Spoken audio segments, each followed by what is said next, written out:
up, guys? Howdy, brothers. Welcome back to another episode of Whiskey and Water. New studio goofing. new boot goofing. New apartment goofing. We are officially moved in. Guys, we are coming to you live from the new studio, aka my couch, aka in my living room, aka in my new apartment. Yeah, so we are doing a couch episode today, but don't be fooled. It is chef's kiss. It is. Oh, God. And I just feel like, we're always like, oh, this is such a good conversation. But we always say, oh, this is that we always mock ourselves. But guys, I swear on my life, this is like, God, such a good discussion, conversation, an incredible guest, Natalia Benson. She is, wow. I mean, what? She's an astrologer. What isn't She is like a mindful money mentor, all around badass, conscious CEO, just incredible woman. Women's empowerment mentor. She has courses on money, healing money, trauma, and she pretty much, if I had to sum it up, she combines like money and wealth with spirituality, and the way she teaches is just so incredible. She is so eloquent, so humble. I don't know, like just an incredible fucking human being. And it's like guests like these that make me so grateful that we have this goddamn podcast. Goddamn podcast, because it's like, what a fucking blessing to speak with her for an hour. An honor, a privilege. An honor. And when I kid you not, we literally already looked into the pricing of her course and dead ass plan on signing up. Honestly, I mean, that's how good it was. Accountability partners. Yeah, like I think it would be good if we do it together. So anyways, you guys have an amazing episode to look forward to. So hype about this one. It's one of those episodes that just like re-energizes us about the podcast, about doing this, about having these conversations that are so sacred and so important and so validating. Yeah, 100%. Incredible episode. Yeah, so good. But before we get into that, we're going to do our segments, our little high and low, and our deep dive. Yes. So, what was the low of your week, brother? My low was, I would say something along the lines of heartbreak. Oh, yeah, you're not wrong. Yeah. I mean, last week it was a pregnancy scare. Would you look at that? This week it's heartbreak. So would you look at that? How that turns out. How the turns have tabled. Yeah. So, been dealing with, some heartache. But moving past that. So I'm grateful for that. New space, who dis? Yes. New city, who dis? Exactly. So, really excited to Thank you next. On the precipice of some new things. And then and by things, she means men. Hardly. So and then my high was I haven't shared this story anywhere yet. Oh my God. Yes. Dude. Wow. Let's get into it. The high of my It's been a few weeks since we recorded, just so you guys know. So we're throwing it back a little bit to late October, but here we go. Yes. So setting the scene. I am dressed as Betty Boop. And I am at a Halloween party, and I'm with Macy. And I'm at this Halloween party, and it's like, the sceniest Halloween party, like, at somewhere Star Island on a mansion. So, lots of wealthy people there. I find someone's phone on the ground mid-party. So naturally, I pick it up, put it in my purse. Gonna steal it. Just kidding. I'm gonna return it whenever they call. About 10 minutes later, I get the call, and I answer the phone all jolly. I'm like, I get your phone. Let me return it. My good deed of the month. Exactly. So I have them raise their hand. I go meet up with them. I find them. And it's like a group of like 3 people, and I'm handing it back to the guy, and they're all like so incredibly thankful. They're like, you're amazing. Like, so many people would have like taken this. And I'm like, no, you're fucking crazy. Like, just take the phone, whatever. I'm like trying to hand it to him and like dip out. I'm like, yeah, of course, dude. Like, I'm happy to that it fell into my lap and I was able to return it. And then he's trying to hand me some money. And I'm like, no, absolutely not. Like, I will not accept money for doing what I should have done. And him and his friends are like, no, like, seriously, just take it. Like, we're not going to let you leave without it, blah, blah, blah. Grabs my hand, tucks the money in. I'm like, okay, whatever. I put it into my purse and I'm like, thank you so much. And I walk away. Later, as I go to do a lipstick reapplication, I am looking into my purse and I see some bills. And wait, who's the fucking president of that? Thomas Jefferson? Jefferson's, right? She sees some Tommies. Wait, I have to make sure. Is Thomas 100%. Jefferson the one? What president? Are you smarter than a 5th grader? Or is it Lincoln? Is some Lincolns? Is on the. It's some Roosevelts. That's the quarter. $100 bill. If I get this right, it's a prank. Wait, what did I say? Tommy Jefferson. Wait, what did I say? You said Thomas Jefferson. Thomas Jefferson. It's Benjamin Franklin. Thomas Jefferson's are like 20s or something. You see some Benjis? Some Franklins. Wait, are we keeping Yes, we're keeping it in. Because you guys need to know that we do not know who is on a $100 bill. No, it's too long. Let's cut it out. No. Okay, so she sees some Benjis. I see. She sees some little Franklins in there. Okay, so yes, I happen to see $100 bill flash before my eyes, and I'm like, okay, wait, sick. So because I thought I didn't look at the money he gave me. I'm just like, assuming it's a wad of cash. I pull Macy to the side. I'm like, I need to check this out. I end up counting the money, and it is $1,200. Brothers. It is $1,200 in $100 bills. 1,200. How fucking crazy. And then I see him like later at the party, and I'm like, I didn't get the opportunity to like speak to him again, but I was like, if you want to come back up and take this back, I totally understand. Like, I was so taken aback. And I think he was just like, no, trust me, I had really important stuff on my phone. Thank you. Yeah. And what I'm thinking is he definitely had his like crypto, which apparently is a thing. If you don't like put your password somewhere else, it's only on your phone and can only be accessed from your phone. So I'm like, that man must have had like a fuck ton of money in crypto and was like, no, take my money, thank you. And I like should that reinvest it in that crypto. would happen to Jess. Like, and then she's like, I manifested this money out of thin air. Honestly, though, I really did, because it's those mantras. I had been doing some money. Ching, ching, ching comes the money tree. I don't chase, I attract. What belongs to me will simply find me. So that was crazy. That nuts. was the high of my like recent. Such a good high. weeks. Yeah, love that. And I still have that $1,200 sitting in a drawer. Love it. Love looking at it. Keep it for a rainy day. I might. So yeah, love that for you, brother. My low is that it is past my birthday and I still don't have my new car. So, and which is funny because in the last episode I was listening to it and I was like, oh, my high is that I get my car tomorrow. Yay! Psych. No. Basically the paperwork was wrong. Jess went with me the first time. It was wrong. Second time was wrong again. So went with her both times. Yeah, I'll keep you guys posted. So she should be getting it relatively soon. Like I'm not gonna give a right. date. Don't even give a timeline because who knows what the fuck's gonna happen next. Can't jinx it. But that is my low, that I still am not driving my Benz. And a high is that honestly Jess has moved to my side of the town, which really is like, it's such a game changer. It's so good for my mental health, for our friendship, for our work relationship. It is like just so, and I wanted to say thank you. I know you didn't move here for me, but like, yes, I did. But well, not like for me, but like, for us. But like, wow, what a game changer. Like the fact that I'm driving Guys, we live 5 minutes minutes away from each other. This is not good. And most people think that, or thought that we roommates. lived. Yes. So most people thought we were roommates, and they were roommates.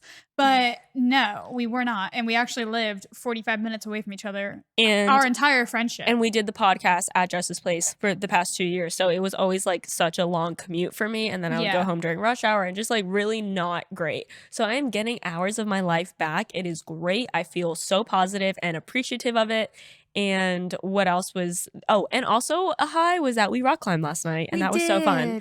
I felt so good. So good. It's such a like good place for us to be, and a goal for me for this year of my life is really to embrace hobbies more and just really start doing things that we like love on like a daily daily or, Yeah. weekly Yeah, and basis. just feel, like letting our inner children play and have Yeah. fun and just do things with each other and with other friends of ours. We met up with our friend Jay, who we've been meaning to catch up with for a long time now. So it was just really nice. And I just want to be more proactive in spending time that way. I And it agree. was super spontaneous too.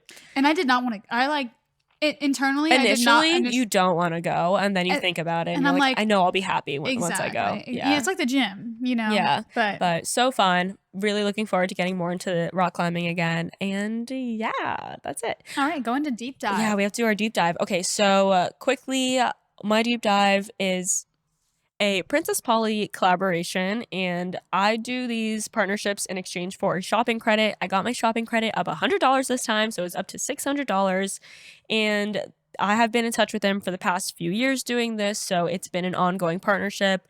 That's how I got the deal. The deliverables are one YouTube try-on haul, which I'm happy to do because try-on hauls always do really well on my channel, and one in-feed Instagram post, also easy for me to do. It's fashion, snap a quick little mirror pic, call it a day. And yeah, the deadline, it was a quick turnaround. I had to get it done within a week. And the payment was $600 in shopping credit. And this was actually one of my favorite hauls. So I'm really happy with everything I got. Yeah, and Princess Polly is always a good one because like you actually always wear all this stuff. My entire closet is pretty much Princess Polly at this point. Yeah, they need to hit me back up. Anyways, my deep dive is actually a fun one, and I got to have Liv participate in it as well. Yeah, so we went to a Joe Bro concert a few weeks ago. So I partnered with okay, the funniest fucking story. To give you guys a little like background on how this came to be. Yeah. I had a friend who works for this company called Villa One, which is owned by Nick Jonas. And I know this friend from literally Tumblr. Like we have only, I think 10 years ago. Like 10 years ago, like we were Tumblr mutuals. And that's how we stayed in contact, which is just fucking crazy. Yeah, because people are like, oh, well, how do you get all your collaborations? And it's like literally just from years of networking and like random places. And so crazy. Nick Jonas is touring, and of course, Villa One is touring with them, and so they were like, "Hey, they're doing a concert in South Florida." They sent me like this care package, really cute, of like the bottle and like some shot glasses and like salt and merch and whatnot. And then they were like, part of the deliverables are to go to the concert and take some photos and content there and like tag Villa One. So that was cool. Me and Liv went, got the content. I did a in-feed post for them, and yeah, I think I got, the rate was $1,200. I think I got $1,200 for it. Yeah, so solid. And fun. VIP Joe Bro tickets. Yeah, we were literally caught up in like the middle of a bunch of chaos, fangirls, and we left. Well, we were there for like 30 minutes. We left after like 4 songs, but it was fun. It was a good time. It was fun, entertaining. Yeah. So yeah, that is our deep dive on our recent collaborations, how we got them, and what our rate was, because we believe in money transparency. And that's the perfect intro to this episode that we know you guys will love. Guys, if you have been enjoying this episode thus far, please take a screenshot, tag us. Our birthdays just passed. It would be the perfect birthday gift. We always try to find a reason why. I'm like, our 100th episode, give us a gift. Leave us a review. How about just because you guys love us? Because you love us and you want to support us in our show and us continuing to do Whiskey and Water podcast. Yeah, because I swear to God, if you don't start posting, I will quit. It'll just be the water show. We just love hearing from y'all and getting your feedback. It means literally more to us than you guys could ever understand. So never be shy. All of our silent brothers out there, we know you're listening. And show us some love. And I know this is a little bit of a longer episode, but I promise every minute is worth it. It is so good. Make sure you listen to the very end and enjoy. All right, guys, we have Natalia on. We are so excited to speak with you today. I already feel like we are very aligned, just off rip. So for those who don't already know you, not familiar with you and your work, give the people a brief synopsis of who you are and what you do. Awesome. And thank you, babe, so much for having me. I'm super, super excited to be here with you today. Just to keep it short and sweet, I consider myself a women's empowerment mentor. I coach around conscious business, money. I'm an astrologer, all the things. If anyone's familiar with human design, I'm a manifesting generator. So that's just like all of the interests, all the things that like light up that sacral.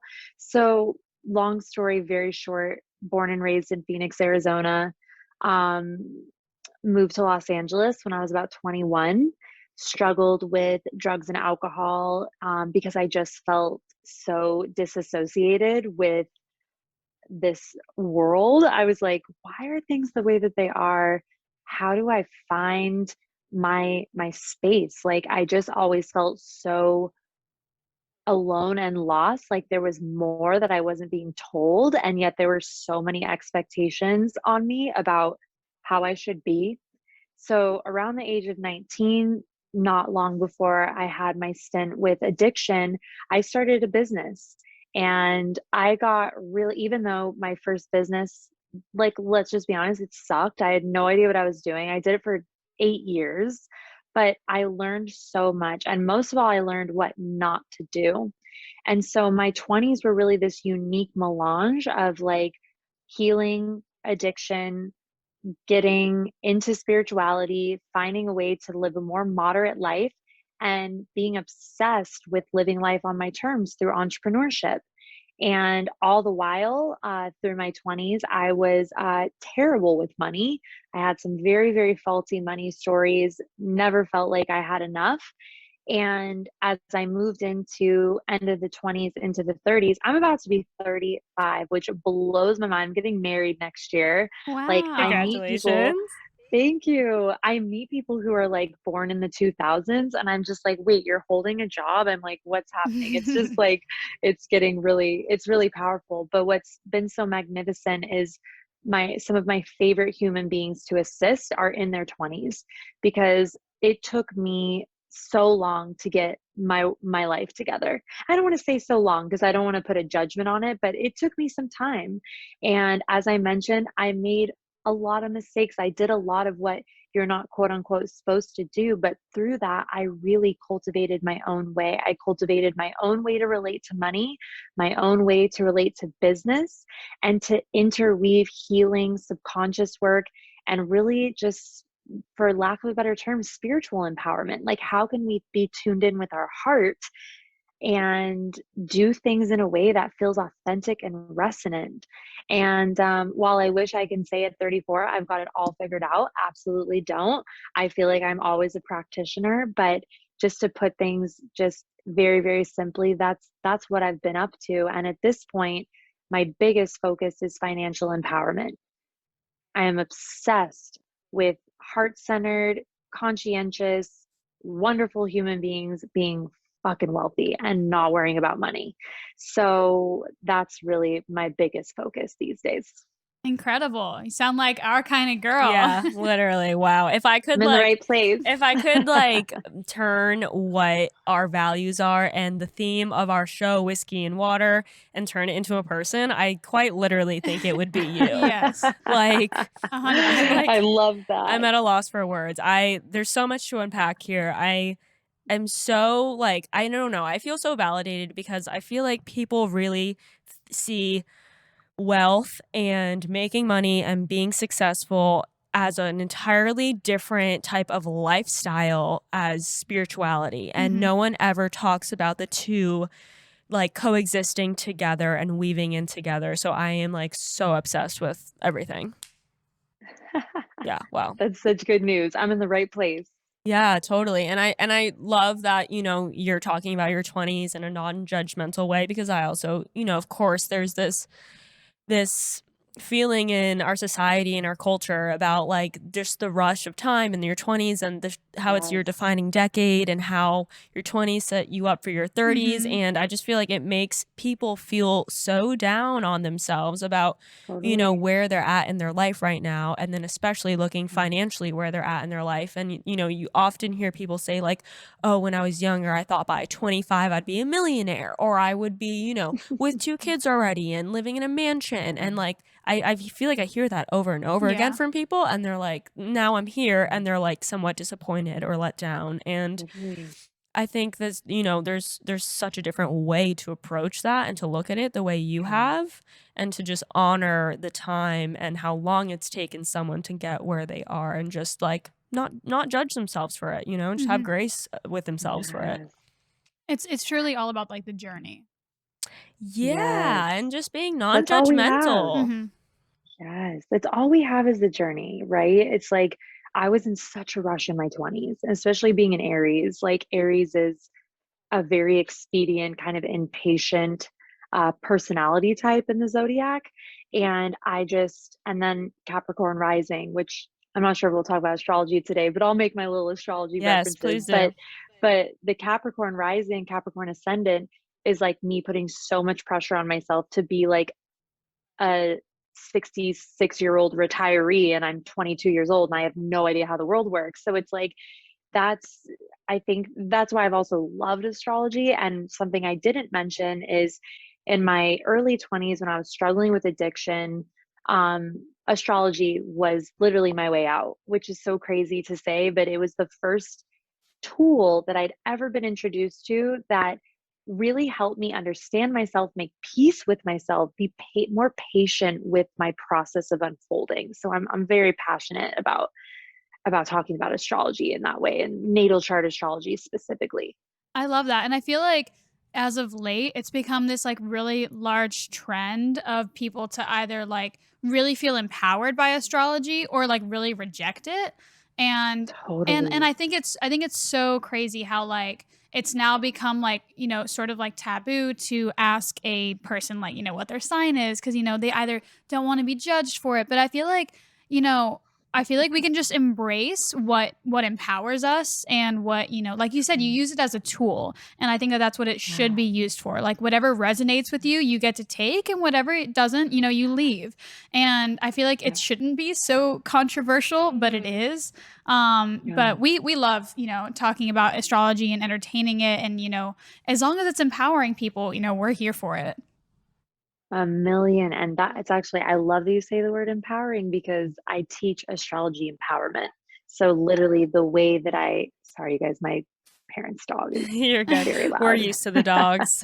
Okay, good. But that's actually my main focus with astrology, with natal chart astrology specifically, is that it be empowering. I think when people don't have a healthy handle on the system of astrology, as well as a healthy relationship with themselves, it's so easy to use the power of it and stereotype and like blanket statement and do Hmm. all of these things that are very disempowering, that truly in my opinion, in the way that I approach astrology, have nothing to do with the potential of what astrology can offer someone and how it can help guide their life. Yeah, absolutely. And I just feel like it can help someone learn so much about themselves and almost like validate Mhm. certain things, you know, like finding out that I was a Cancer moon and that I was like extremely emotional. And like, I was like, okay, cool. Like, and being able to relate to others with, you know, a Cancer moon and like Yeah. finding, you know, validation and empowerment in those, you know, relationships and those connections. Actually, well, before we go any further, can I ask your signs? Absolutely. I actually have mine like tattooed on my chest here. So I'm a Libra sun, Cancer moon, and Aquarius rising. What a cool idea. Okay, so if I get a matching tattoo, and is that okay? No, please It'll be do. with mine though. Yeah, I love that. I'll send you a pic. Please I am do. embarrassed to say I don't know my rising. Pull up CoStar. I I made her literally, do it the other the day. amount of times I just need to remember it. So I'm a Scorpio, but I don't Yes. Yeah, her know. moon and rising. Just pull it up really What is it quick. called? CoStar. Yeah, Okay. I Oh, can do it I really, have really it. We fast. have it. I guess it's already pulled Okay, up. tell Yeah, me, yeah, tell because I me. made you do Yeah, it. yeah, yeah. She is a Taurus moon and a Okay. Leo rising. Nice. This is Okay, so fun. Scorpio sun, Taurus moon, Leo rising. Yeah. Yeah? So Screenshotted. guess what? You are all fixed. So you, babe, you're all fixed signs. So when you like dig your heels in about something, are you just like, this is what we're doing, and you're just like in? Would you say that's like part of your personality? Oh, 100%. Yeah. No, 100%. Sorry. I thought I was waiting for you to continue. No, yeah. I mean, I would say that's absolutely spot on. That's Balls to the wall with everything. Yeah. I love it. Okay, and yours, babe. So you are Libra, which is cardinal, Aquarius rising, which is fixed, Cancer moon, which is cardinal. So you're like double cardinal, and then you have a fixed element. So cardinal, it's actually, you guys have great synergy there in terms of like working together. Yeah. Because here's the thing too, like cardinal energy is like, let's get it started. Like it's like the spark, the match, like let's go. And then the fixed energy is like, okay, cardinal, like you just lit this match. You're starting this fire. Now I'm going to tend to the fire, make sure it actually keeps us warm. So it's like you need both energies. Yeah. And maybe as you grow your team, or maybe someone on your team already is mutable, because mutable will help you be flexible and evolve. It's really fascinating when you get into that side of Yeah, that astrology. couldn't be more spot on. 100%. Literally, it was her idea to start the podcast. I waited like a year Yes. I wanted to think about it for a year. And then once we decided we'd do it, we like made it happen. But it's so funny. Yeah, that's completely accurate. Yeah. Now we have to I be love looking it. for someone mutable. Yeah, I bet Taylor is. Yeah. That is so interesting. Okay.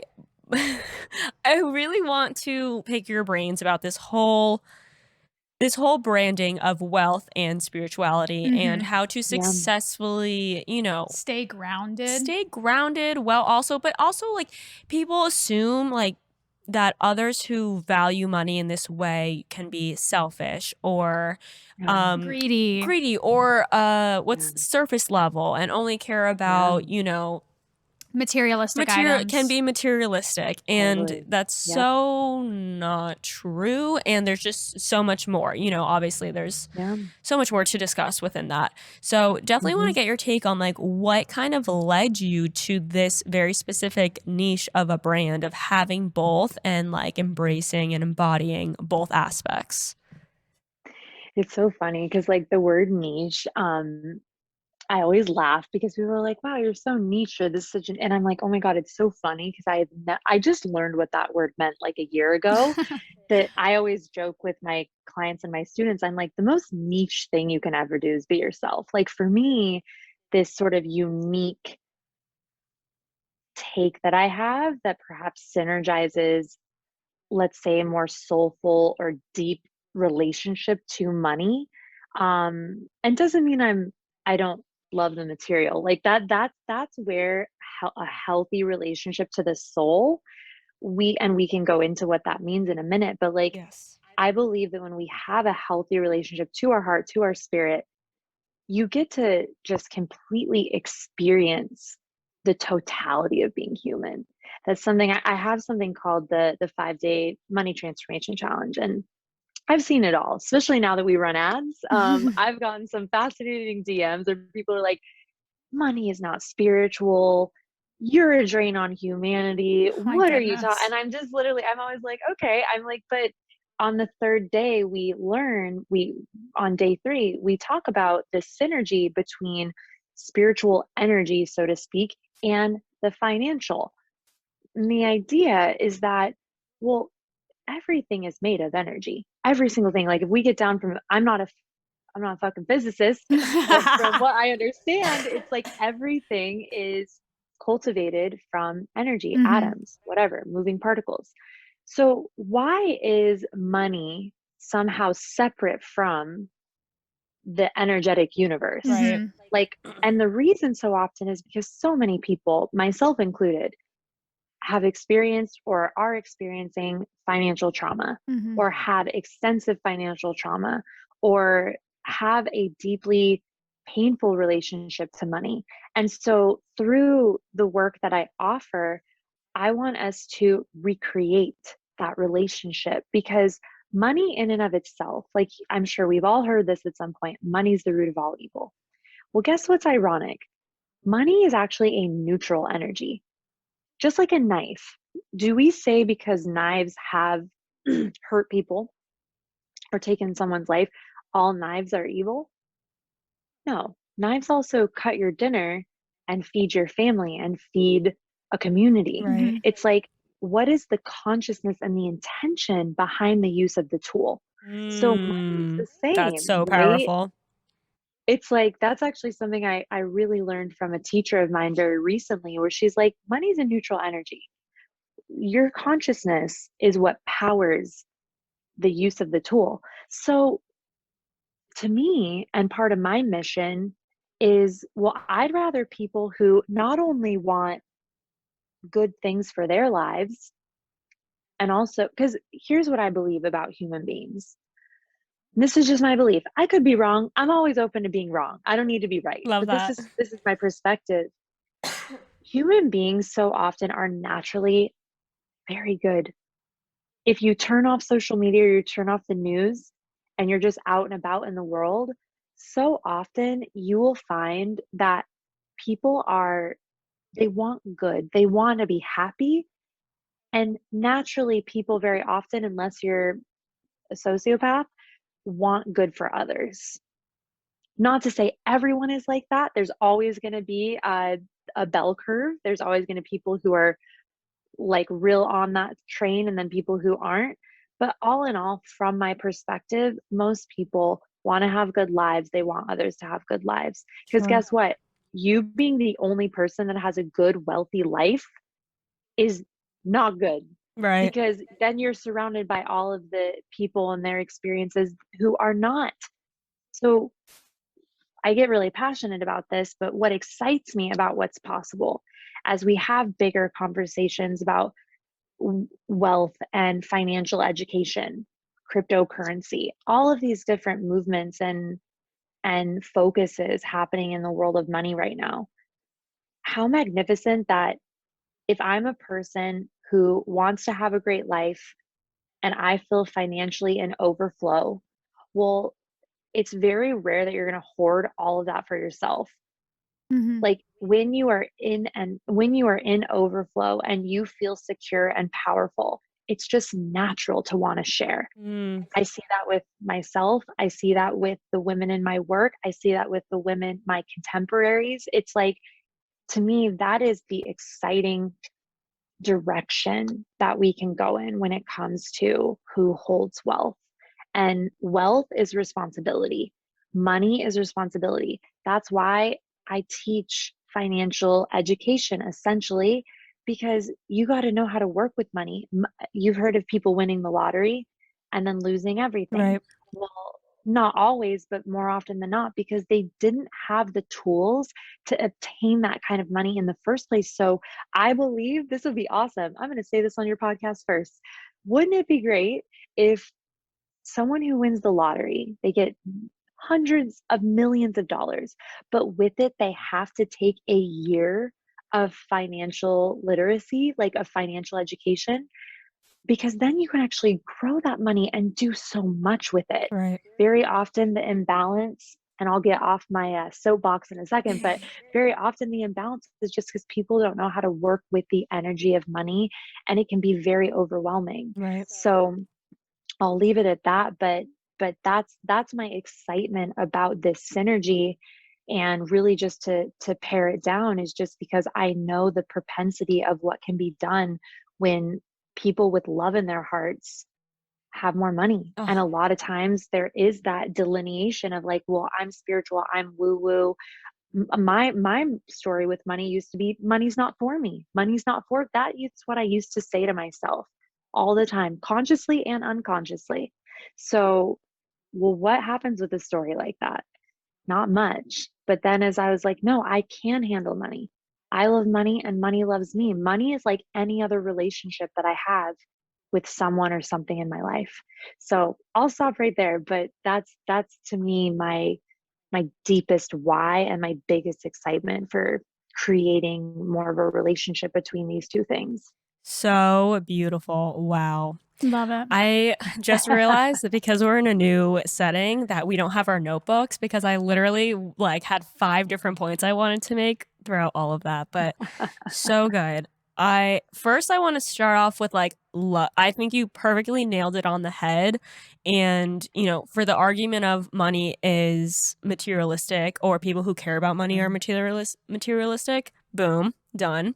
And also, God, there's just so much. I'm literally forgetting 'cause there's so many notes I wanted to make. Oh, back to like I'm a note person too. I'm, Like I am always I'm like, writing where's things my down. notebook? Yeah. But what you said about the lottery winners, that often happens with professional athletes as well. A lot of men who get drafted for Yes. the NFL, get these huge Yes. $1 million contracts and then go broke after. And Yeah. also I feel like that's a testament to the fact that it's not about the money. It's actually about Yeah. the mindset and the Yeah, tools that so you true. have to manipulate the money however you need to. You Yeah, know like what I we could be mean? both given like the same amounts of money, the same resources, yet, Mm. you It know, just goes to show that it is neutral, you yeah. know? And it's so much more than the actual object itself of the money. hmm Oh, that's an incredible point. And in the work that we do, that I do with money, I always joke. I'm like, I know it looks like gradients and butterflies and sparkles and dollar signs because like I want it to be approachable and fun, and I just love beautiful aesthetics and just Your feed having is that beautiful. beauty. We literally Thank you. talked about that before we recorded. She's like, "Oh my god, I love her feed." Yeah.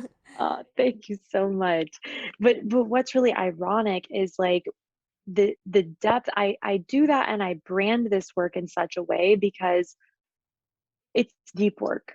It's emotional work. hmm It's subconscious work. You'll be working on your ancestral lineage. If you're into the idea of past lives, that stuff can come up. It's just like there is so much when we choose to work on our money and set new goals and attain them in our lives, especially when it comes, let's say, our work, our potential, our finances, you will inevitably be met with these deeper topics and these deeper Mm, things to work through. sure. And I just don't think that that is spoken about as much as it could be or should be in the I don't know, like just kind of in the collective, right? Because I actually had a woman on the pod a long time ago named Cappy Pondexter. She was in the WNBA, and something that she does, she's a Capricorn, and this is so Capricornian, but she literally would work with young athletes who just got these contracts. She was in some kind of foundation or nonprofit or something like that, where they would work together and be like, how can you actually, like, you just received this massive amount of money, let's invest it, let's like set you up, like instead of, because what can happen so often, and this happened to me, and I'm always very transparent about this. When I first started making money, I was like, thank God, like it was like 10 plus years Yeah. of struggling, like after I had left home from living with my family when I was my young 18. I got a little bit of money when I was in college, but it was just like I was always felt like I was so helter skelter. So when you finally start to make money and you feel grounded and secure, obviously this isn't everyone's story, but this is what it was for me. Initially, I was like, whoa, hallelujah, let's have a good time. And I did. But then here's the thing, that only goes so far. You can only buy so many purses. How many cars do you actually need to feel like enough?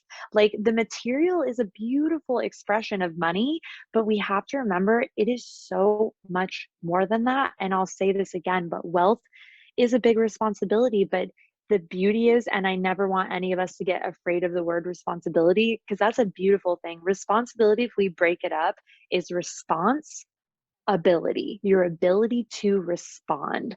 When do we get into the most trouble in our lives? When we react. But when we respond, we create power in every part of our lives. So I guess the question I want to ask, you guys and your beautiful audience is like, well, what would I like my wealth response to be in my life? What does wealth feel like? What does wealth feel like to me? For some, it might be $100,000 a year. For some, it might be $100,000 a month. For some, it might be 10,000. Whatever the number doesn't matter. Ask yourself, what does this wealth mean to me? What does it mean to me to feel abundant, prosperous? What do I want materially, and what do I want emotionally and energetically? And just be at peace with the answers. I could go on and on about that, but it's a powerful point to make. Yeah, absolutely.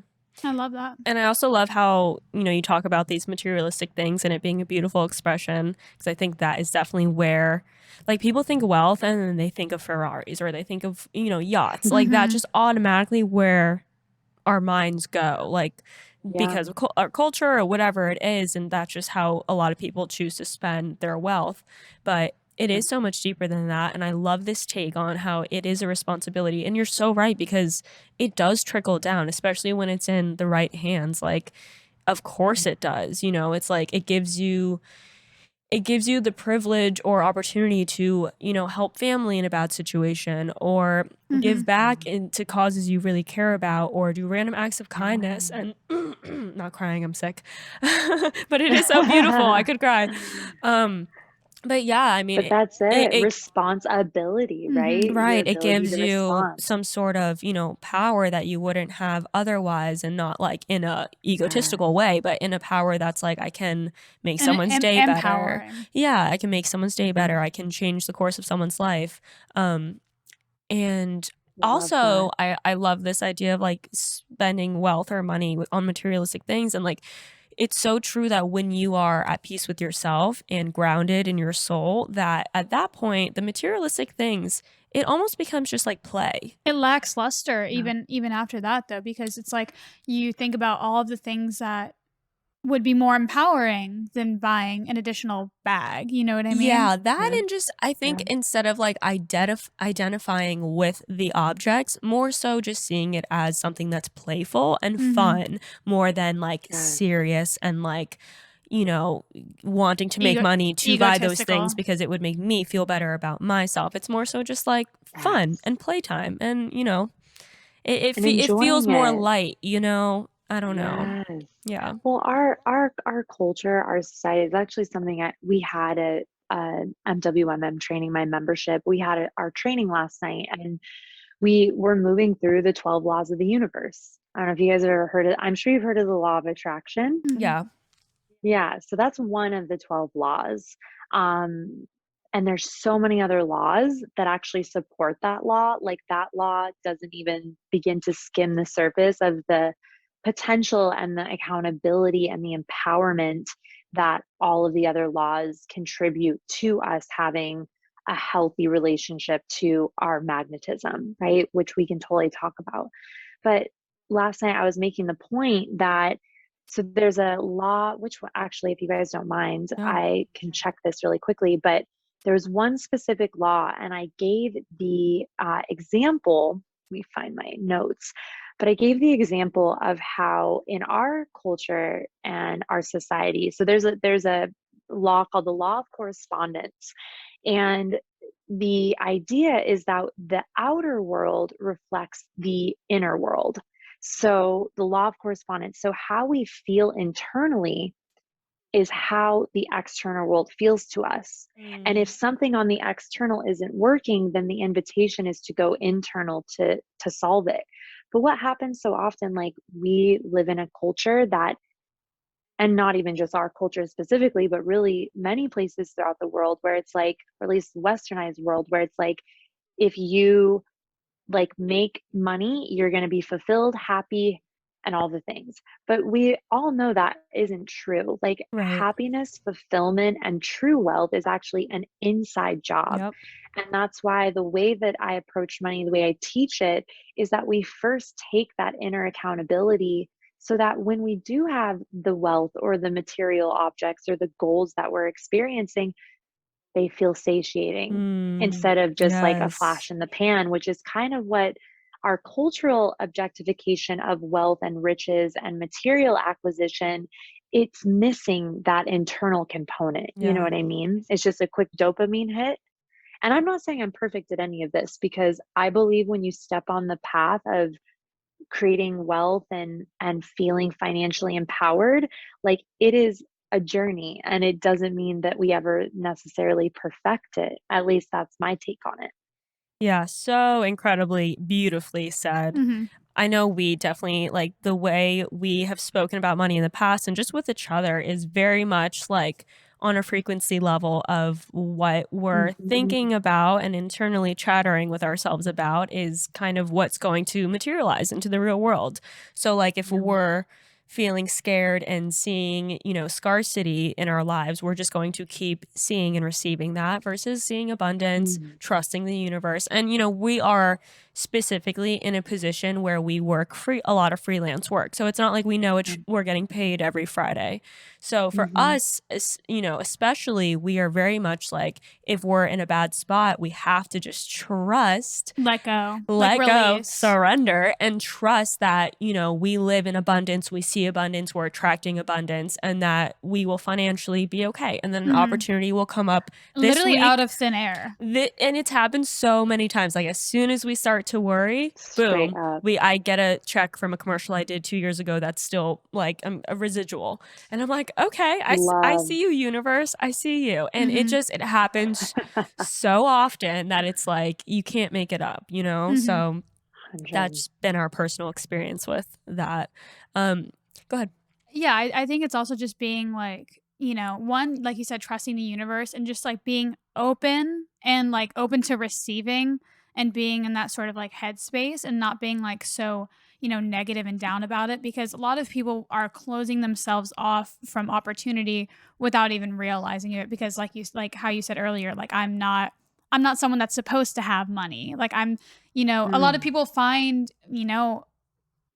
energy in the struggle, and like they Yes, totally. identify with that struggle, and it comes from being scared, yeah, of course, and it's Mhm.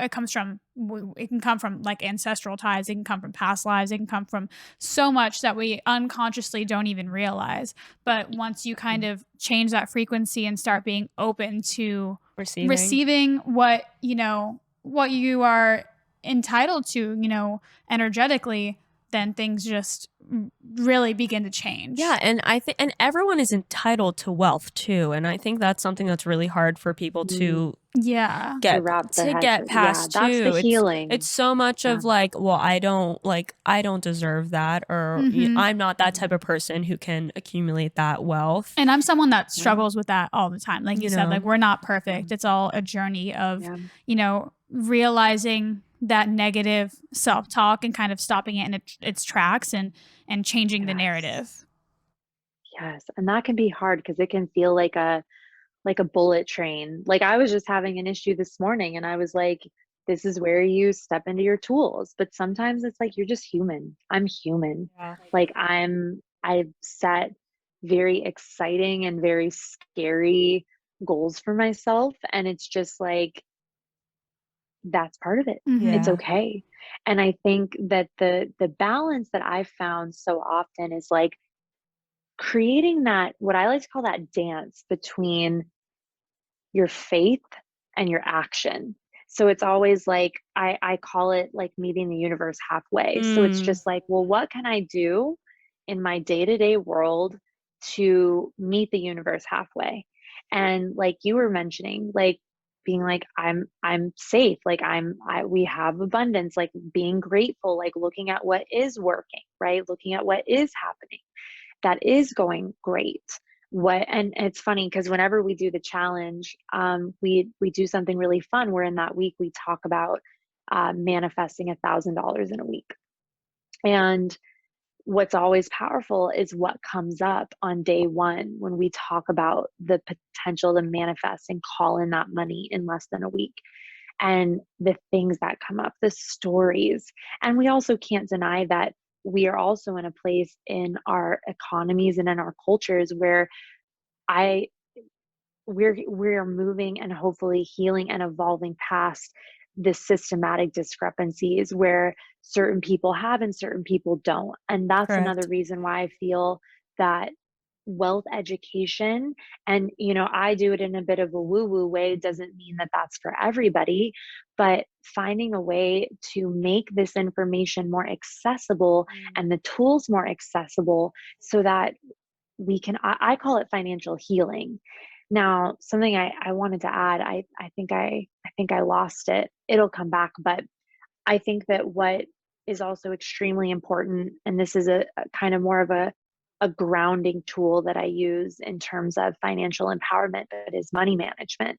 And anyone can do money management. And the way that I teach it and the system that I teach on, it's just, oh man, it's a game changer. It was like the thing that changed the game for me, because I always feel like well, why would the universe trust me with more if I show I can't even handle what I've already been given? Mm. So even if it's like, I remember when I learned the nuance of this system, there was a woman who was like, if you have $300, just manage the $300. If you have $20, manage the $20. Like, and I will say that when we show ourselves and also life and the universe that we're willing to take those uncomfortable steps in the most empowering direction, I mean, it's really beautiful and incredible what can come into our lives. Because at an energetic, like, let's just talk like metaphysics for a second, go a little meta, but it's like from the energetic level, when we're willing to take those uncomfortable actions, that creates such a ripple effect in your life. Mm. Like, you are literally showing the universe that you are willing to meet it halfway. Yeah. And when you show the universe you're willing to meet it halfway, especially with something that you feel uncomfortable with, I just believe you unlock like magnificent forces that are working in your favor. And I think that's a story that we see over and over, like magnificent stories of people who transmute really challenging situations into exquisite situations. And really, it is that decision just to take that first step, get uncomfortable, and move in a new direction. And that to me is what financial education is all about. It's not comfortable. Like, even for me now, like I have a CFO coach who's like numbers, balance sheets, all these things that, like, I Mm-hmm. used to be an astrologer reading tarot on the top of hotels. Like, this, I never thought that this would be like my Tuesday morning conversation, Right. but it's just like, but it's like I am so passionate about the work that I do that I'm willing to show up and get uncomfortable so that we can keep growing. So yeah, it's just about getting started and finding that beautiful line in the sand of like, how much woo do I want to approach this with, and how much like material mastery do I want to approach this with? And both are important. Both are needed. Yeah. I So love that. good. And I think that that's perfectly it's really tactical information Mm-hmm. is, asking the universe to meet you halfway because, half of it is letting go and surrendering, but the other half of it is Mhm. being prepared and it's taking, Yes. practical steps to show the universe that you are prepared to handle it. And I love what you said about that. And even on an energetic level, I think anyone can agree that if you are staying in situations that do not serve you or you are taking actions that do not serve you, whether it's spending the money irresponsibly, or if it's maybe staying in a job that doesn't serve you, what you're telling the universe is that you are not prepared for more. You cannot have more. Yes, So exactly. you have to Yeah. take that leap of faith to quit the job and tell Mm. the universe that you are prepared for more, or you need to start being a little bit more tactical and spending your money and managing your money a little bit more, responsibly to tell the universe Yeah. that you are Mm-hmm. ready for more. Yeah. Yes. So good. You have a graphic that we have pulled up here. Oh, that's not it. About like the mystical money practices and then the tactical money practices. I would love to like Yeah. briefly, I know there's a lot here, but would Yeah. love to just get into like maybe your top few for our audience who feels like they could benefit from some of these tools. Oh yeah, for sure. So I have a little something, I call it a success recipe. So I always say choose two mystical practices and two tactical practices, and then make a morning practice out of that. So I'm really big on teaching about morning ritual, morning practice, how you start your day. Teach us. I will. First things first, you don't get on your phone. You don't Oh. know. I know we are actively, when I say we're actively working on this, actively. She's actively I working on I it. mean, slept with my phone charging outside last night. good job. Yes. That's exciting. No, no, it's a habit, right? Like Totally. everything is habits. Like the habits that take us to our greatest life, those are habits. Our Yep. habits that take us to a bit of a dead end, they're just habits. Yep. So morning practice. Let's talk about morning practice really quick because this changed my life back in 2018. I read a book called Miracle Morning by Hal Elrod, Yes, I read it. and So good. it's So good, good. right? Yeah, I did that a couple times. Love it. Sometimes I will do that full practice, but I've made my own little hybrid Mm-hmm. at this point where I just touch on like mind, body, soul practice. So currently I'm reading a book about launches, then I do like a prosperity mantra, and then I work out. So it's like that, those are like my three touch points that like first thing in the morning. I don't look at my phone. I don't look at social media. I don't, all my notifications are off. I never have them on anyway. I think it's just healthier for your brain. But so just a good note for you guys Yes. with your beautiful young brains. How old are you guys? Do you mind me asking? Both just turned 26. That's like so awesome. I love it because, like I said, I'm so passionate about speaking to and working with Yeah. women in their 20s. I'm Because for soaking me, all I this didn't up. feel like, Yeah. I'm so glad because I feel like I didn't have a lot of guidance. I didn't have people who were like, hey, what you're moving through is normal. Hey, here's what I experienced. Right. I had one person in my life who did that. And I never forgot how every time she'd say something that would just give me the slightest bit of guidance and or perspective that where I was wasn't wrong and I Yeah. wasn't alone. You know what I Wow. mean? Because I think your 20s, like you both mentioned, you're kind of in this powerful decade where everyone's like, get your shit together, know it all. Yep. Like I felt like everyone was expecting me to like know how to be a millionaire. And I was Yeah. like, what the fuck? But nobody, where do I learn these tools? Yeah. Where do I get this stuff? So anyhow, first place to begin is the way you work with yourself in the morning. Yeah. So no phone, no social, no news. You can work with your phone if it's like looking at your vision board or doing your affirmations or meditating. It's like you can use your phone if it's empowering and enriching your morning routine. Mhm. But if it's just to take in everybody else's information, it's really good on a regular basis not to do that because when you want to create life on your terms, you've got to guard your mind. Yeah. Truthfully, your mind is the most powerful thing that you have. And social media is amazing on so many levels, but we have to remember like what it's doing to us neurologically. There is so much going on that it's like helping, it's actually rewiring the way our brain works. So having the morning practice, like those are just the few things: no phone, no news, like at least for the first 2 hours of the day.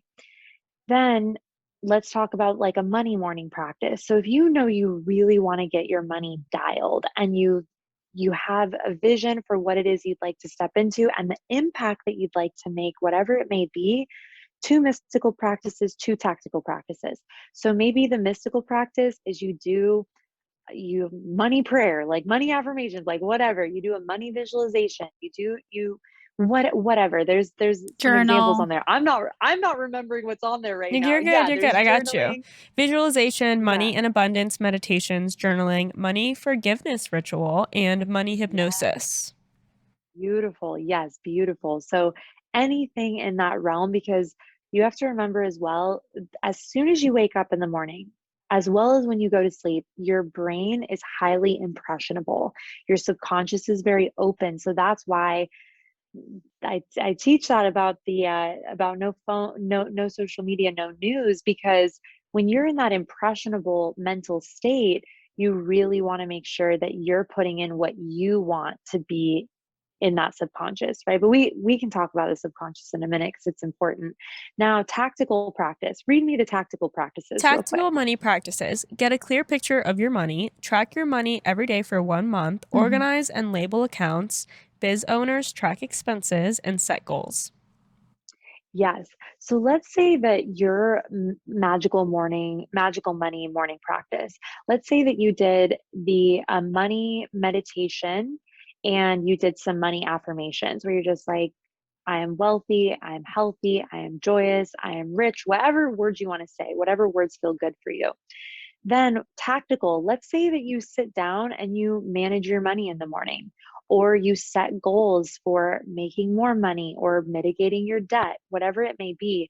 This is just what you're doing first thing in the morning is you are giving energy and attention to your money. Because what happens so often with money is we just want it to magically fix itself. like We that's want to something look that the happens. other way. A lot of times, like, I feel like Yes. the natural thing to do is just be like, "Doop, I don't see it." Yeah, especially when it comes to like Yeah. things like credit Debt, cards and, yeah. like you can just pretend that it's not, There. yeah, happening.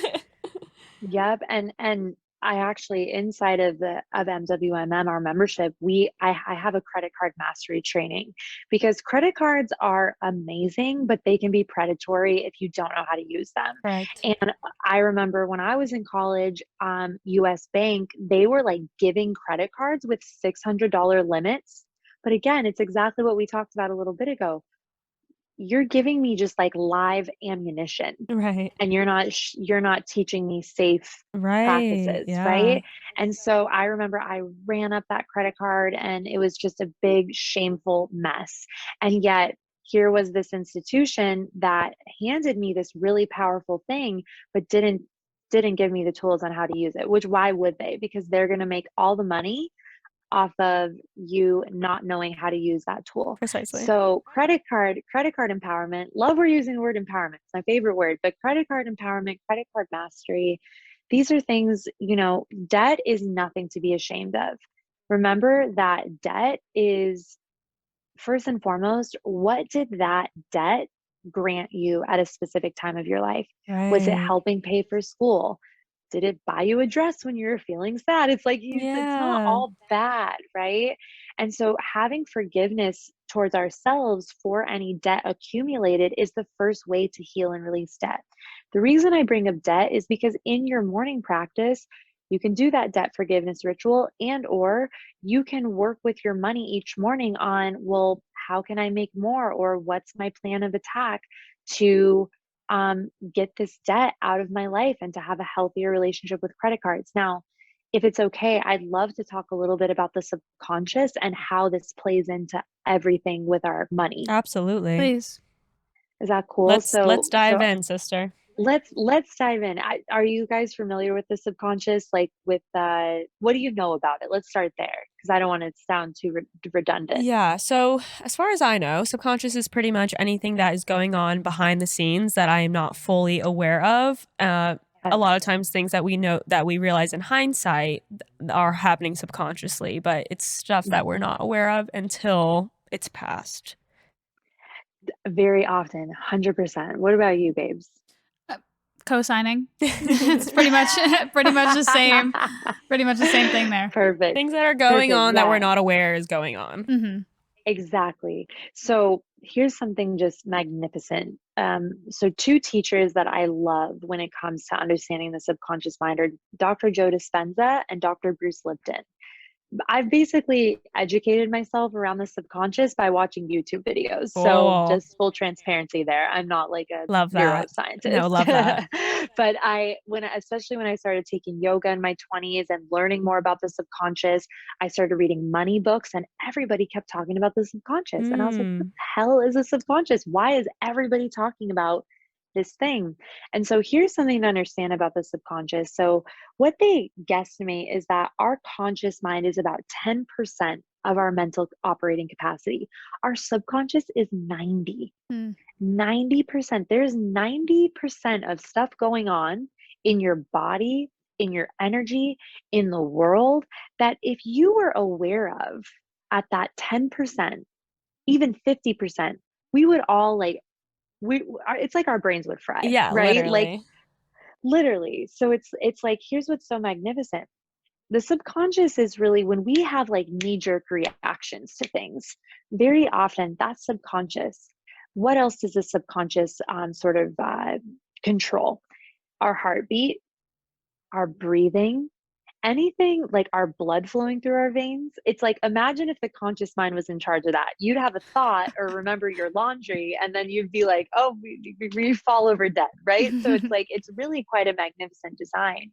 But here's the thing with the subconscious as well. So first things first, from 0 to 7. So in utero, when we're growing in our mother's womb, we are impressionable until the age of 7. We are just in this what's known as a perpetual theta state. So theta is the lowest, slowest brainwave. And from 0 to 7 years old, and maybe a little bit until we're about 14, we are in this impressionable brain state. So your parents' ideas about money, your culture's ideas about money, your surroundings, everything. And this obviously doesn't just have to do with money, but everything, language, mannerisms, Right. we're just taking it all in. Mm-hmm. So this is where the conversation about money gets really powerful because, well, what in your system, what in your subconscious is actually yours? Like what in your money reality, which they always say, if you want to know what is stored in your subconscious mind, just look at your life. Wow. Look at the things around you, the people around you. Everything is an outpicturing of the subconscious. And that's where we get real meta. But like Carl Jung has a very powerful quote that so many people will, when they don't have an understanding of the subconscious, they'll look at the things of their life and call it fate. But the truth is, we have a lot of power to create new relationships inside of the subconscious mind. And when we do that, that's why the hypnosis is so powerful. Doing wealth or money or success or confidence or happiness hypnosis, because for so many of us, there's stuff going on in there, whether through from our young lives, our ancestral lineages, past life energy, if you're into that, where there's stuff in there that we just might not be totally aware of, Right. and that really isn't our preference. And so that's what's really magnificent about this work as well, is the ever powerful now you gets to be like, actually, I'm going to make a choice on if I want overdrafting my bank or only making a certain amount of money a year. Like, does that work for me? And here's the thing, when we work with the subconscious mind, it can almost seem like magic, Right. right? It can almost seem like, whoa, Like these things are like shifting. Mhm. manifesting. Definitely. And manifesting actually 100% begins in the subconscious, what we feel available, worthy, and ready for. Mm. And a lot of that's why, like, and the way that I teach manifesting, it's always with accountability to our deepest healing, right? And it's powerful stuff. But yeah, but manifesting absolutely can be let's say, get like grouped in with subconscious work for sure. So cool. So Wow. powerful. So incredibly powerful. I'm curious as to like what your favorite resources are for someone, for any of our listeners who aren't familiar with, the subconscious or even how to Yeah. tap into that. What are your favorite resources for them? I know you mentioned Joe Dispenza and YouTube. Yeah. So like on YouTube, look up like Dr. Bruce Lipton's Subconscious Mind. Look up Dr. Joe Dispenza's Subconscious Mind. And then my favorite book in the entire world, it's extremely old school. Like I think it was written in like the 30s, but it's called The Power of the Subconscious Mind by Joseph Murphy. That book changed my life. I read it once a year at least. And it's Love. all about the power to create our life experience by really filling our subconscious mind with love and intention. And it's such a beautiful book, an incredible reading. You can listen. I'm a big Audible listener, not Cool. always the biggest reader, but like the Audible recording is my favorite. Love Cool. that. Yeah. And I think just something else to note, because I know we were talking about phones and consuming a lot of media and social media. Yeah. And sometimes, like, just as proof, right?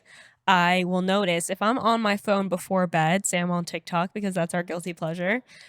While Yeah. I'm literally off my phone, laying my head on my pillow, I will hear the TikTok sounds in my head Yeah. Hmm. Yeah. subconsciously. And then I will notice after like 5 minutes, and I'm like, oh my God. Like, there's literally Yeah. The a repetition. record playing in my head, and like, it's kind of messed up. So, And yeah, imagine that was like something powerful. imagine it was something powerful. So yeah, and like just going back to the whole morning and nighttime routine, like those are such impressionable, really powerful hours of your Um, day to yeah. harness your energy and not waste it on, and I love TikTok for its reasons. I Yeah. learn a lot, I connect, like we learn Yes. so much, but there's a Yeah. time and place, and right before bed or Yes. right when you wake up, isn't really the time or the place. I'm curious if you No. have a nighttime routine because when I've been working on my morning routine for the past like 3 years now. It's been a Hmm. huge goal of mine to try to get down, but I'm so happy we talked about that today. yeah, but I've Yeah. realized that, like, I can't have a good morning routine if I don't set myself up for success with a At night. nighttime routine. So So I'm true. curious to know if you have one in place. Oh, I love that. Yeah, well, I've made it a habit to 5 nights out of 7 to be off social media by 7:30. Okay, And while yeah. I haven't gotten wildly into TikTok yet, Oh, God, it save yourself. TikTok, like, I love Instagram. I've been on Instagram for a long time, but it's like even reels, it's like, I mean, because I'm very aware of like my relationship to my brain, I'm just like, damn, it's like really invigorating and really stimulating. And TikTok for me, whenever I'm on it, I know there's great resources, but I have to be very mindful when I'm on it. And usually it'll be daytime. If and I don't check it maybe as often. I'm more like on the Grammy Grams, but it's like it is such a thing to be aware of that when do we check these platforms? What are we consuming? It's really, really important. Now, nighttime, like I said, do my best to be off social media by 7:30. And then the evening is really a time to you guys, I'm gonna be honest, I love working. So I'll like do creative stuff, like But you know what I mean? creative working. Creative, That's yeah, those are like your I'll create, hours. I'll plan. Okay. I'm very empathic as well, so I like to have the spaciousness of the nighttime because it feels like less people are kind of like buzzing and doing all the Ooh, things, you know what so I mean? true. So I'll plan, I'll visualize, I'll do my spiritual work, and then before bed, right now I do like mantra work and I also read. So and then I talk to my man, like if we're not in the same because we right now I'm in Arizona with my family and then I also live part-time in Laguna, so we FaceTime a lot. So I'll also save that time for like us to connect or calling friends, like things like this. Cool. But just anything other than consuming social. Yeah. You know what I mean? I Hmm. just think again, it's like one of my favorite teachers is Tony Robbins, and he always says we have to stand guard at the gate of our mind. And it is so true. And not to say, I mean, Instagram, TikTok, they have their beautiful things and the content that we consume is helpful. But at the same time, it's extremely powerful what we're putting into our minds, what we're choosing, not just what's being served to us, but rather what we're choosing. So I would say nighttime ritual. Oh, yeah. And I forgot to mention this. So, off social media, reading, doing my mantra work. And then when I'm going to sleep, I always play a hypnosis. I Ooh, used to okay. do it with my AirPods, but I decided to stop doing that. Now I just play it very, very quietly by my bed. And if you watch the like Dr. Bruce Lipton subconscious stuff on YouTube, you'll know what I'm talking about. Another book that is really powerful to learn more about the subconscious is again a very, very old book. It's called Pathways to Power by Edward L. Kramer. This book was produced in the 40s or 50s. It's extremely outdated. It's mainly talking to like white men going to work, which is like, is not the world that we live in.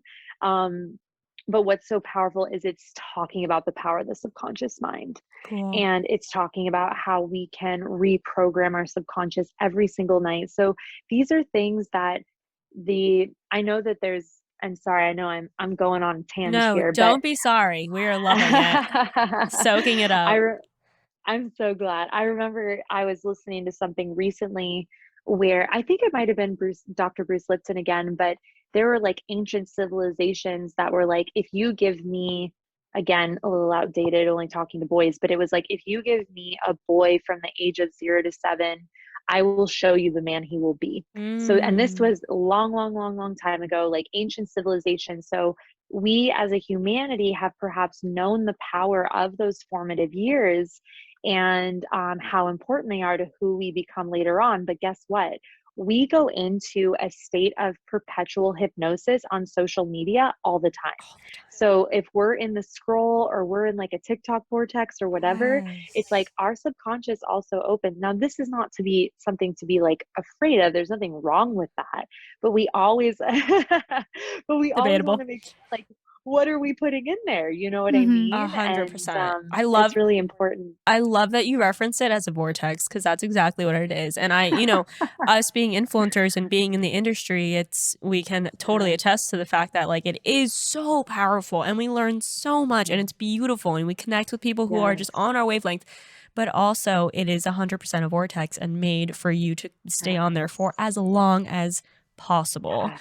So, Yes. it's all about balance and just being aware of that is the first step, just being Exactly. aware. Balance and moderation. Like it's fun, right? It's a dopamine hit. Our Totally. brains crave dopamine. That's why these platforms are so successful. It's just, I mean, forgive the comparison, but cigarette companies put nicotine in cigarettes for a reason. Yep. It's like they Yeah. No. knew, like tobacco in and of itself, especially sacred tobacco, it's not meant to be addicting. But then you put nicotine in something, Right. there you go. Now, ironically, social media, it maybe in and of itself wouldn't be so addicting, but there's little things, that these social media developers, Facebook, all these things, they worked with, Las Vegas. yes, Yes. exactly. You've heard this. Isn't I that read the book crazy? Digital Minimalism by Cal Newport, I believe. Yes, So good. cool. Yeah, so I mean these apps are literally designed by people who design Las Vegas casinos. So it's like we're Right? not just saying this. It's literally like when you pull down and the little circle is loading, it's not actually loading. It's actually there to Yes. be like something similar to a slot machine and how you wait for those. Yep. Yes, it is designed for us to get our dopamine hits and make us addicted. What? Read Digital Minimalism. If you're listening to this, read Digital Minimalism. It is absolutely You just blew my insane. mind. Yeah, no, it's scary, It's but not It's actually so what wild. so it's a Oh balance my of it all and, it's all a lie.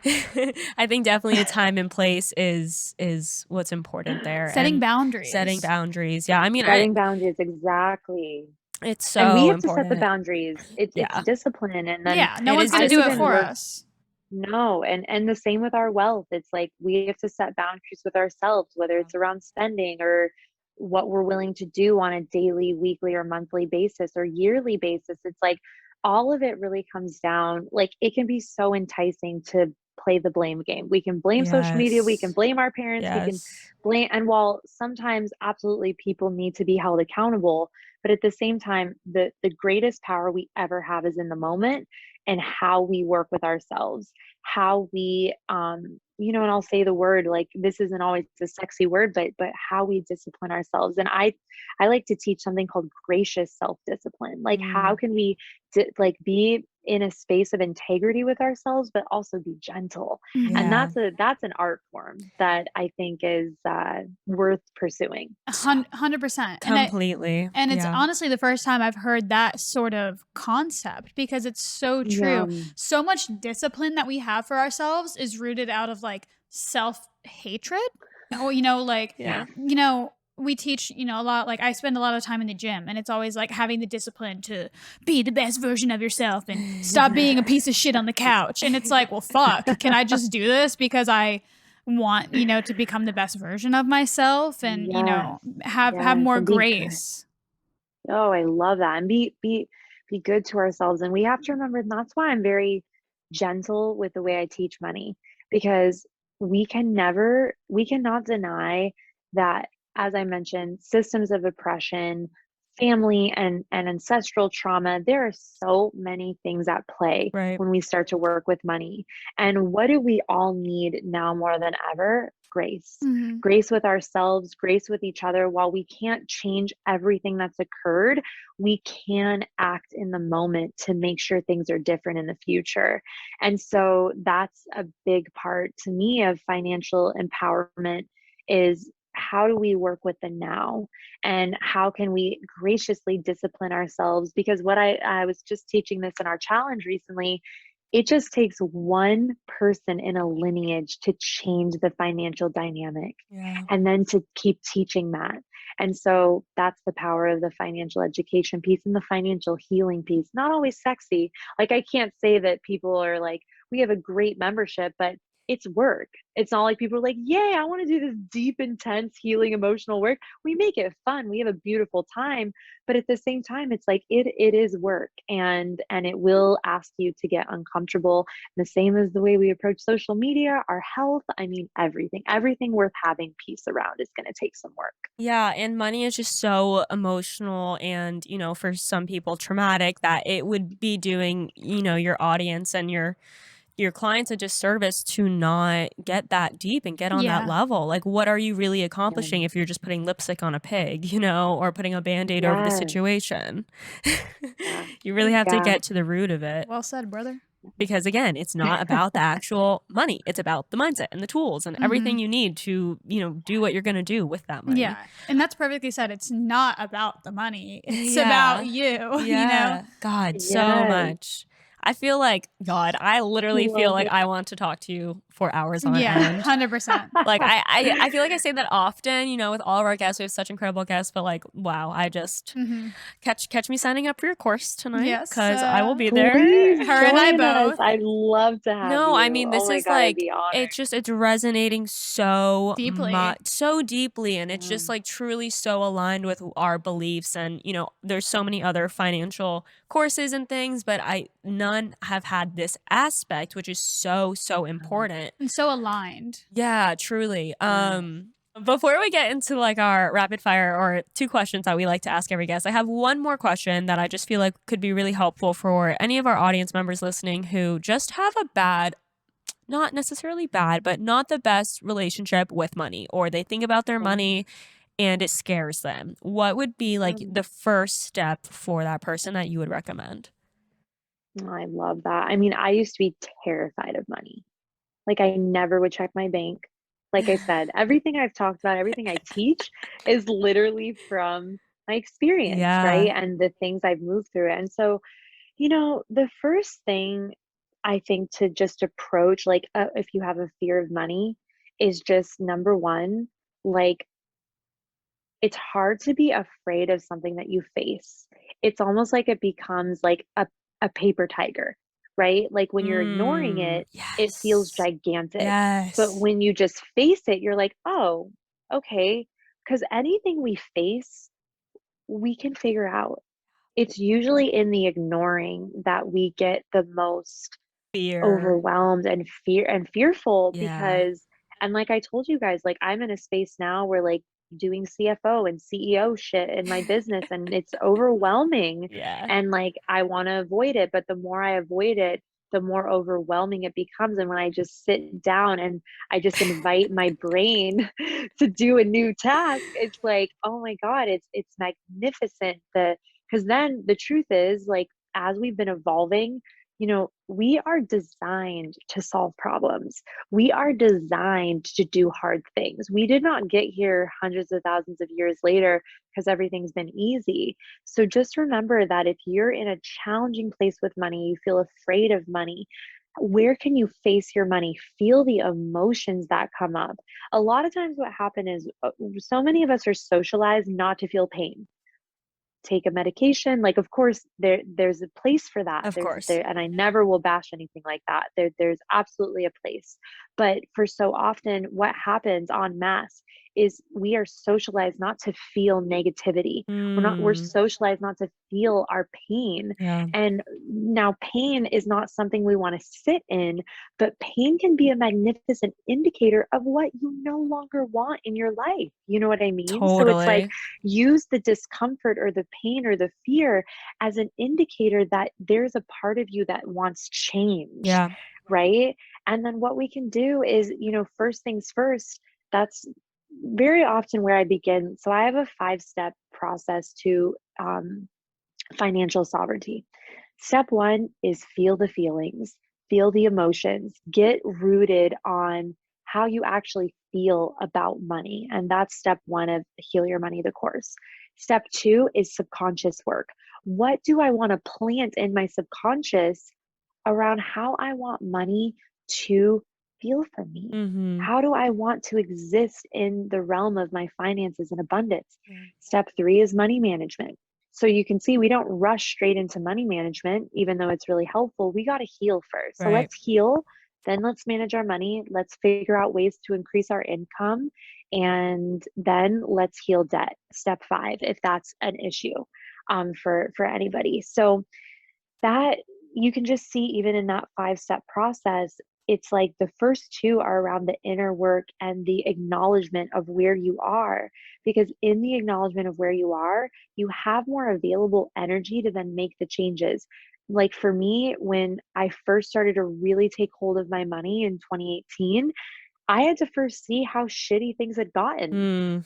I had to see that when I had the opportunity to learn about money and whatever a year prior, and then a year later when I was in the exact same place, I was like, wow, it was humbling. And so I took that as ammunition, even though it felt horrible, to be like, wow, there's something for me to learn. And I did. And that was the I call it my line in the moment sand, line in the sand moment, line in the Mm-hmm. moment sand. Yes, yes, That sounds yes. like a band. Line in the sand moment where I just was like, oh my God, this is where I can go. This is where we have the potential of moving.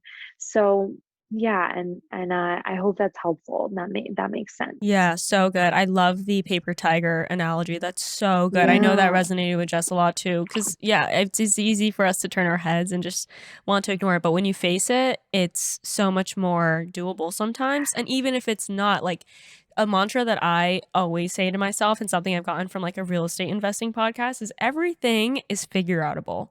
And like whenever I'm in a Yeah. tough Marie spot, Forleo. anytime I'm in a tough spot, I'm just like, this is figure outable. Everything is figure Yes. outable. Mm-hmm. Every single Yes. thing.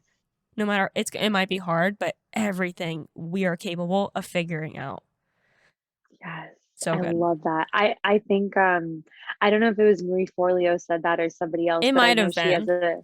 she has a book that's called that. And I Oh, love that. It's such a probably. great mantra. So good. Yeah, everything is figure outable. It is. It really, really is. Truly. So good. Yeah, wow. Could sit here for hours. Let's get into our final 2 questions.